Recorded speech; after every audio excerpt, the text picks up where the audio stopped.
Friends, welcome back to GK kitchen YouTube channel. ನೋಡಿ, ಇವತ್ತು ನಾನು ಫಿಶ್ ಫ್ರೈ ಹೇಗೆ ಮಾಡೋದು ಅಂತ ತೋರಿಸ್ಕೊಡ್ತೀನಿ. ಗ್ರೀನಾಗೆ, ಅದಕ್ಕೆ ಯಾವುದೇ ರೀತಿ ನಾನು ಫುಡ್ ಕಲರ್ ಯೂಸ್ ಮಾಡ್ತಾ ಇಲ್ಲ. ಅದಕ್ಕೆ ಗ್ರೀನ್ ಕಲರ್ ಆಗಿ ಬರಬೇಕು ಅಂದರೆ ನಿಮಗೆ ನೋಡಿ, ಮನೇಲಿರುತ್ತೆ ಒಂದು ಹಿಡಿಯಷ್ಟು ನಾನು ಪುದೀನ ಸೊಪ್ಪು ತೊಗೊಂಡಿದ್ದೀನಿ, ತೊಳೆದು ಇಟ್ಕೊಂಡಿದ್ದೀನಿ. ಮತ್ತು ಕೊತ್ತಂಬರಿ ಸೊಪ್ಪು ಅಷ್ಟೇ ಒಂದು ಹಿಡಿಯಷ್ಟು, ಸ್ವಲ್ಪ ನೋಡಿ ಒಂದು ಗೆಡ್ಡೆ ಅಷ್ಟು ಮೇಲ್ಗಡೆ ಸಿಪ್ಪೆ ತೆಗ್ದಿಲ್ಲ, ಬೆಳ್ಳುಳ್ಳಿ ತೊಗೊಂಡಿದ್ದೀನಿ. ನೋಡಿ, ಇಷ್ಟು ಶುಂಠಿ, ನಮಗೆ ಖಾರಕ್ಕೆ ತಕ್ಕಷ್ಟು ಹಸಿಮೆಣ್ಸಿನ್ಕಾಯಿ. ನಿಮ್ಗೆ ಹಸಿಮೆಣ್ಸಿನ್ಕಾಯಿ ಅಸಿಡಿಟಿ ಅನ್ಸಿದ್ರೆ ಚಿಲ್ಲಿ ಪೌಡ್ರ್ ಕೂಡ ಯೂಸ್ ಮಾಡ್ಬೋದು. ಅಂದರೆ ಈ ಗ್ರೀನ್ಗೆ ನಾವು ಹಸಿಮೆಣ್ಸಿನ್ಕಾಯಿ ಹಾಕಿದ್ರೆ ಒಳ್ಳೆ ಟೇಸ್ಟ್ ಬರುತ್ತೆ. ಮತ್ತು ನೋಡಿ, ನಾನು 1 kg ಜಾಸ್ತಿ ಅಂದರೆ 1/4 kg ಅಷ್ಟು ರಘು ಮೀನು ತೊಗೊಂಡಿದ್ದೀನಿ. ಇದನ್ನು ನಾವು ಸಾಂಬಾರಾದರೂ ಮಾಡ್ಕೋಬೋದು, ಫ್ರೈ ಆದರೂ ಮಾಡ್ಕೋಬೋದು. 2 ರಿಂದ 3 ಸತಿ ಚೆನ್ನಾಗಿ ತೊಳೆದು ನೀರೆಲ್ಲ ಡ್ರೈ ಮಾಡಿ ಇಟ್ಕೊಂಡಿದ್ದೀನಿ. ಮತ್ತು ಅರಿಶಿನ ಪುಡಿ, ಉಪ್ಪು ಮತ್ತು 2 ನಿಂಬೆಹಣ್ಣು. ಇವಾಗ ಹೇಗೆ ಮಿಕ್ಸ್ ಮಾಡೋದು ಅಂತ ತೋರ್ಸೋಕ್ಕಿಂತ ಮುಂಚೆ ನಾನು ನೋಡಿ, ಈ ಬೆಳ್ಳುಳ್ಳಿ ಮತ್ತು ಹಸಿಮೆಣ್ಸಿನ್ಕಾಯಿ, ಈ ಪುದೀನ, ಇದನ್ನೆಲ್ಲ ನೀರು ಹಾಕ್ಕೊಳ್ದಿರ ಹಾಗೆ ಗಟ್ಟಿಗೆ ಈಗ ಇದನ್ನು ಪೇಸ್ಟ್ ಮಾಡ್ಕೊಂಬಿಡೋಣ. ನೋಡಿ, ಪೇಸ್ಟ್ ಮಾಡ್ಕೊಂಡಿದ್ದೀನಿ. ಈ ಥರ ನೀರು ಹಾಕ್ಕೊಳ್ದಿರ ಗಟ್ಟಿಗೆ ಪೇಸ್ಟ್ ಮಾಡಿದ್ರೆ ಆಮೇಲೆ ಸ್ವಲ್ಪ ನೀರು ಥರ ಬಿಟ್ಕೊಂಡ್ಬಿಡುತ್ತೆ. ಜಾಸ್ತಿ ನಾವು ನೀರು ಹಾಕೊಂಡು ರುಬ್ಕೊಂಡ್ರೆ ನೋಡಿ ಇಷ್ಟ ಆಗಿದೆ. ಇವಾಗ ಇದಕ್ಕೆ ನಾನು ಪಾನ್ಗೆ ಅಂದರೆ ಯಾವ್ದಾರ ಒಂದು ಅಗಲವಾಗಿರೋ ಪಾತ್ರೆ ತೊಗೊಳ್ಳಿ. ಚೆನ್ನಾಗಿ ಇದಕ್ಕೆ ನೋಡಿ ಮೀನು ಹಾಕ್ಕೊಂಬಿಡೋಣ. ತೊಳೆದು ಪೂರ್ತಿ ನೀರೆಲ್ಲ ತೆಗೆದುಬಿಡ್ಬೇಕು, ಇಲ್ಲಾಂದರೆ ನೀರು ಆಗಿಬಿಡುತ್ತೆ. ನೀವು ಯಾವ ಮೀನಾದರೂ ತೊಗೊಳ್ಳಿ, ನಾನು ಈ ಮೀನು ತೊಗೊಂಡಿದ್ದೀನಿ ಅಷ್ಟೇ. ತಿಳಿ ಸಾಂಬಾರು ಮತ್ತು ರಸಮ್ಗಂತೂ ಅನ್ನಕ್ಕೆ ಸೂಪರಾಗಿರುತ್ತೆ ಇದು.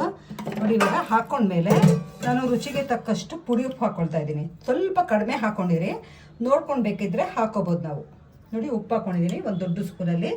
ಆಮೇಲೆ ಒಂದು 2 ರಿಂದ 3 ಸ್ಪೂನಷ್ಟು ದೊಡ್ಡ ಸ್ಪೂನಲ್ಲಿ ಕಾರ್ನ್ಫ್ಲೋರ್ ತೊಗೊಂಡಿದ್ದೀನಿ, ಅದು ಕೂಡ ಹಾಕ್ಕೊಳ್ತಾ ಇದ್ದೀನಿ. ಯಾಕಂದರೆ ತೇವಾಂಶ ಎಲ್ಲ ಹೀರ್ಕೊಳ್ಳುತ್ತೆ, ಫ್ರೈ ಮಾಡಬೇಕಾದ್ರೆ ಬಿಟ್ಕೊಳ್ಳಲ್ಲ, ಚೆನ್ನಾಗಿ ಬರುತ್ತೆ ಅಂತ.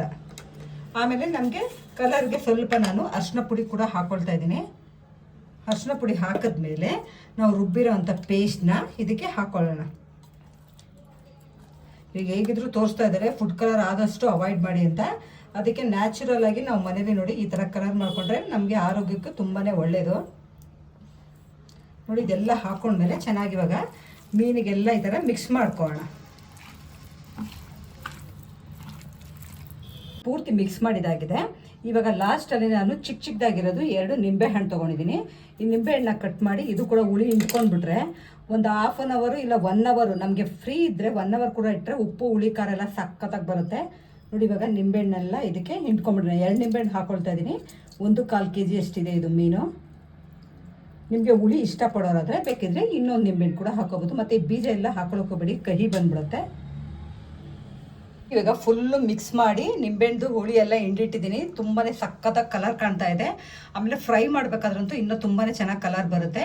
ಇದನ್ನು ನಾನು ಮ್ಯಾರಿನೇಟ್ ಮಾಡಿ 1 hour ಇಟ್ಬಿಡ್ತೀನಿ. ಆಮೇಲೆ ಹೇಗೆ ಫ್ರೈ ಮಾಡೋದು ಅಂತ ತೋರಿಸ್ಕೊಡ್ತೀನಿ. ಇವಾಗ ನೋಡಿ, ಇದನ್ನು ಮ್ಯಾರಿನೇಟ್ ನಾನು 2 hour ಮಾಡ್ಕೊಂಡಿದ್ದೀನಿ. ನೀಟಾಗಿ ನೋಡಿ ಕೋಟಿಂಗ್ ಆಗಿದೆ. ಬೇಕಾದರೆ ಮಸಾಲೆ ಬೇಕಾದರೆ ಕೆಳಗಡೆ ಎಲ್ಲ ಇರುತ್ತಲ್ವ, ಅದನ್ನು ತೆಗೆದು ನೀವು ಬೇಕಾದರೆ ಇನ್ನೊಂದ್ಸತಿ ಇದ್ರ ಮೇಲೆಲ್ಲ ನೀಟಾಗಿ ಹಚ್ಕೊಂಡು ಫ್ರೈ ಮಾಡ್ಕೋಬೋದು. ಜಾಸ್ತಿ ನಾನು ಎಣ್ಣೆ ಹಾಕ್ಕೊಂಡು ಡೀಪ್ ಫ್ರೈ ಮಾಡೋಕ್ಕೆ ಹೋಗಲ್ಲ, ಸ್ವಲ್ಪನೇ ಎಣ್ಣೆ ಹಾಕ್ಕೊಂಡು ಈಗ ಫ್ರೈ ಮಾಡೋದು ತೋರಿಸ್ತೀನಿ. ನಾನು ಇವಾಗ ತವಾ ಫ್ರೈ ಮಾಡ್ತಾ ಇಲ್ಲ, ಈ ಥರ ಬಾಣಲೆ ಅಗಲವಾಗಿರೋ ತೊಗೊಂಡಿದ್ದೀನಿ. ಅದಕ್ಕೆ ಸ್ವಲ್ಪನೇ ಎಣ್ಣೆ ಹಾಕ್ಕೊಳ್ತೀನಿ ನೋಡಿ. ಯಾಕಂದರೆ ಜಾಸ್ತಿ ಎಣ್ಣೆ ಹಾಕ್ಕೊಂಡ್ರೆ ಸುಮ್ಮನೆ ವೇಸ್ಟ್ ಆಗುತ್ತೆ.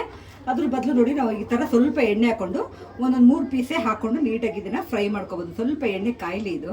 ಇವಾಗ ನೋಡಿ, ಎಣ್ಣೆ ಕಾದಿದೆ. ನಾನು ಒಂದೊಂದೇ ಫಿಶ್ನ ಇವಾಗ ಇದು ಸುತ್ತ ಹಾಕೊಂಡ್ಬಿಡ್ತೀನಿ. ಇದಕ್ಕೆ ಕರೆಕ್ಟಾಗಿ 3 ಇಡಿಸುತ್ತೆ ನೋಡಿ. ಇವಾಗ ನಾನು ಕರೆಕ್ಟಾಗಿ ಇದಕ್ಕೆ 3 ಪೀಸ್ ಇಟ್ಕೊಂಡಿದೆ. ಹಾಕಿದ ತಕ್ಷಣ ಮತ್ತೆ ಇದನ್ನೇ ತಿರ್ಸೋಕ್ಕೂ ಹೋಗ್ಬಾರ್ದು, ಯಾಕಂದರೆ ಮಸಾಲೆ ಎಲ್ಲ ಅಂಟ್ಕೊಳ್ಳಲ್ಲ, ಬಂದ್ಬಿಡುತ್ತೆ. ಒಂದು 2 ರಿಂದ 3 ನಿಮಿಷ ಹಾಗೆ ಬಿಟ್ಬಿಟ್ಟು ಅದನ್ನು ಹಿಂಗೆ ತಿರುವಾಕೋಬೇಕು 2 ಸೈಡು ಅಷ್ಟೇ.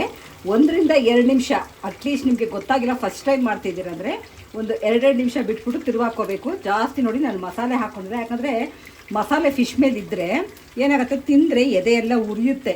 ಅದಕ್ಕೋಸ್ಕರ ಲೈಟಾಗಿ ಮಸಾಲೆ ಆಗಿರುತ್ತೆ. ಮತ್ತು ಉಪ್ಪು ಖಾರ ಎಲ್ಲ ಸಖತ್ತಾಗಿ ಇಟ್ಕೊಂಡಿರುತ್ತೆ. ಟೇಸ್ಟ್ ಅಂತೂ ಅಷ್ಟು ತುಂಬಾ ಚೆನ್ನಾಗಿರುತ್ತೆ. ನೋಡಿ, ಈ ಥರ ನಿಧಾನವಾಗಿ ಫ್ರೈ ಮಾಡಿ ತಗೋಬೇಕು. ಇವಾಗ 2 ಸೈಡು ಬೆಂದಿದೆ. ಇದನ್ನು ನಿಧಾನವಾಗಿ ಇದನ್ನು ತೆಗೆದು ಒಂದು ಪ್ಲೇಟ್ಗೆ ಹಾಕ್ಕೊಡ್ತೀನಿ ನಾನು.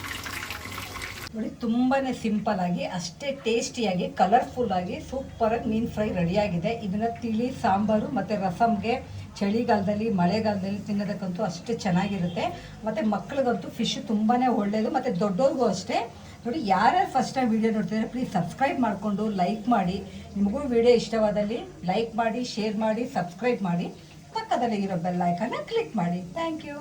ನೋಡಿ ತುಂಬಾ ಸಿಂಪಲ್ ಆಗಿ ಅಷ್ಟೇ ಟೇಸ್ಟಿಯಾಗಿ ಕಲರ್ಫುಲ್ಲಾಗಿ ಸೂಪರಾಗಿ ಮೀನು ಫ್ರೈ ರೆಡಿಯಾಗಿದೆ. ಇದನ್ನು ತಿಳಿ ಸಾಂಬಾರು ಮತ್ತು ರಸಮ್ಗೆ ಚಳಿಗಾಲದಲ್ಲಿ ಮಳೆಗಾಲದಲ್ಲಿ ತಿನ್ನೋದಕ್ಕಂತೂ ಅಷ್ಟೇ ಚೆನ್ನಾಗಿರುತ್ತೆ. ಮತ್ತು ಮಕ್ಕಳಿಗಂತೂ ಫಿಶ್ ತುಂಬಾ ಒಳ್ಳೆಯದು, ಮತ್ತು ದೊಡ್ಡವ್ರಿಗೂ ಅಷ್ಟೇ. ನೋಡಿ ಯಾರ್ಯಾರು ಫಸ್ಟ್ ಟೈಮ್ ವೀಡಿಯೋ ನೋಡ್ತಿದ್ದಾರೆ ಪ್ಲೀಸ್ ಸಬ್ಸ್ಕ್ರೈಬ್ ಮಾಡಿಕೊಂಡು ಲೈಕ್ ಮಾಡಿ. ನಿಮಗೂ ವಿಡಿಯೋ ಇಷ್ಟವಾದಲ್ಲಿ ಲೈಕ್ ಮಾಡಿ, ಶೇರ್ ಮಾಡಿ, ಸಬ್ಸ್ಕ್ರೈಬ್ ಮಾಡಿ, ಪಕ್ಕದಲ್ಲಿ ಇರೋ ಬೆಲ್ ಐಕನ್ನ ಕ್ಲಿಕ್ ಮಾಡಿ. Thank you.